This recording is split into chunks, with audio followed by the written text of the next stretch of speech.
नमस्ते। कैसे हैं आप लोग? सब अच्छे हैं ना?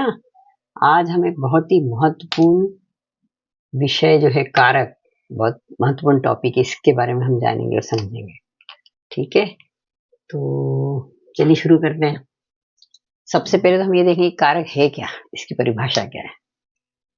पर उसके पहले मैं आपसे एक बात कहना चाहूंगी कि यदि अभी तक आपने मेरी channel Hindi made easy series को लाइक, शेयर और सब्सक्राइब नहीं किया तो प्लीज कर दें अभी, है ना। चलिए, धन्यवाद।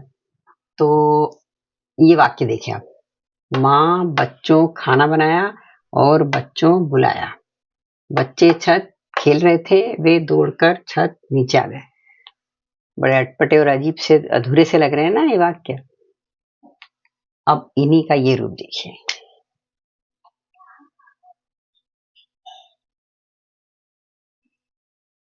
माँ ने बच्चों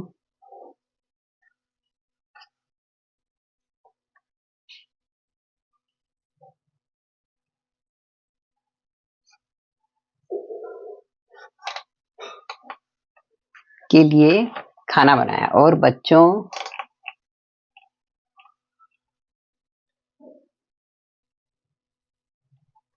को बुलाया। बच्चे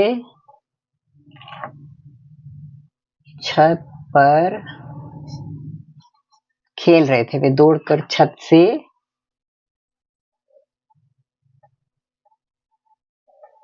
नीचे आ गए। अब देखिए, अब बन रहे हैं ना शब्द वाक्य पूरे। तो आपने देखा कि यहाँ पर क्या है, ये जो ने के लिए, को, पर और से, इन शब्दों के द्वारा ये जो वाक्यों में जो संज्ञा है, माँ, बच्चे, ये फिर बच्चे, फिर ये बच्चे, छत, और ये जो सर्वनाम है वे, और ये फिर से छत संज्ञा, इन सबको इन शब्दों के द्वारा क्रिया से जोड़ा गया है ना। किसने खाना बनाया? तो माँ ने। किसके लिए बनाया? तो बच्चों के लिए। किनको बुलाया? तो बच्चों को। कौन खेल रहे थे? तो बच्चे। कहाँ पर खेल रहे थे? तो छत पर। नीचे कौन आए? वे। कहाँ से आए? तो छत से, है ना। देखा आपने कि इन्होंने इनको क्रिया से जोड़ा। अब एक बात तो आपको पता ही है कि कोई भी जो वाक्य है वो बिना वर्ब के, बिना क्रिया के नहीं बन सकता। जैसे ये देखिए आप, वह स्टेशन जाने के लिए घर से, इतने सारे शब्द हैं, परंतु ये जब तक इसमें क्रिया नहीं लगेगी तब तक ये वाक्य बनेगा ही नहीं, है ना। अब जैसे ही हम इसमें क्रिया लगा देंगे,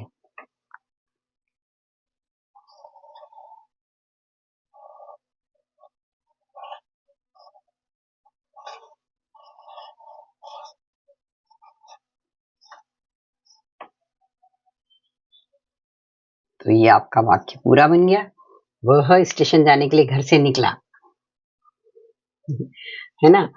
तो यहाँ पर भी जो वह स्टेशन और घर, जो दूसरे शब्द हैं इस वाक्य में, ये सभी क्या है? संज्ञा और सर्वनाम है। वह सर्वनाम है, स्टेशन और घर जो ये संज्ञाएं हैं।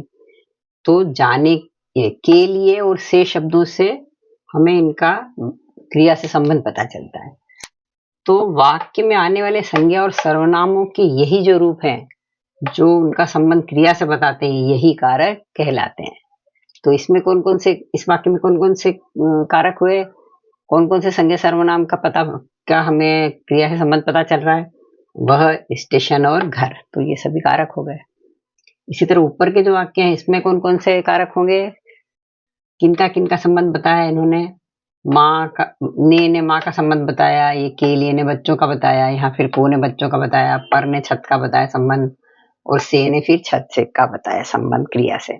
तो ये सभी जो शब्द हैं ये कारक चिन्ह हैं। तो इससे अलग अलग, ये अलग अलग कारक के अलग अलग चिन्ह हैं। हिंदी भाषा में कारक के 8 भेद होते हैं, या दूसरे शब्दों में हम कह सकते हैं कि कारक 8 प्रकार के होते हैं। पहला कारक है हमारा कर्ता कारक। इन सभी कारक के अलग अलग चिन्ह होते हैं जिनसे हम उनको पहचान सकते हैं, है ना। तो पहला कर्ता कारक, उसका चिन्ह है ने। दूसरा है कर्म कारक, जिसका चिन्ह है को। और हाँ, एक बात और कहना भूल गई आपको ये जो कारक चिन्ह है इनको विभक्ति या परिसर्ग भी कहते हैं। ये तीनों एक ही शब्द, एक ही के तीन नाम है। कारक, इनको कारक चिन्ह भी कहते हैं, विभक्ति भी कहते हैं, परिसर्ग भी कहते हैं। इसलिए इनमें से कुछ भी हो तो आपको कंफ्यूजन नहीं होना चाहिए, सभी ये एक ही है। ठीक है। तो तीसरा हमारा कारक है करण, इसकी विभक्ति से और के द्वारा। चौथा संप्रदान कारक, इसकी विभक्ति को और के लिए। पांचवा अपादान कारक, इसकी विभक्ति से और अलग। छठा है संबंध कारक, जिसकी विभक्ति है का, के, की या फिर रा, रे, री। और सातवां है अधिकरण कारक, जिसकी विभक्ति है में या पर। और आठवां है संबोधन कारक, जिसकी विभक्ति है हे या अरे। अब इन सभी में सामान्यतः सिर्फ संबोधन कारक को छोड़कर बाकी सभी कारक में ये जो इनके चिन्ह है, इनके पहले जो भी संज्ञा सर्वनाम आते हैं वही कारक होते हैं। अब पर एक बात और है, जैसे अभी कर्म कारक है, इसकी विभक्ति भी को है और संप्रदान कारक की भी को है। फिर इसी तरह से करण कारक की विभक्ति से है तो अपादान की भी से है। तो ये कहाँ पे कौन सा कारक होगा, इसको कैसे पहचानेंगे, ये सब हम विस्तार से अगले वीडियो में एक एक करके समझेंगे। अभी तो बस आप आठों कारक के चिन्हों को, विभक्तियों को याद कर लीजिए। बस याद करना बहुत बड़ी काम है ना। तो अभी आप इसको एक मजेदार गाने के रूप में याद कर लीजिए। सुनिए।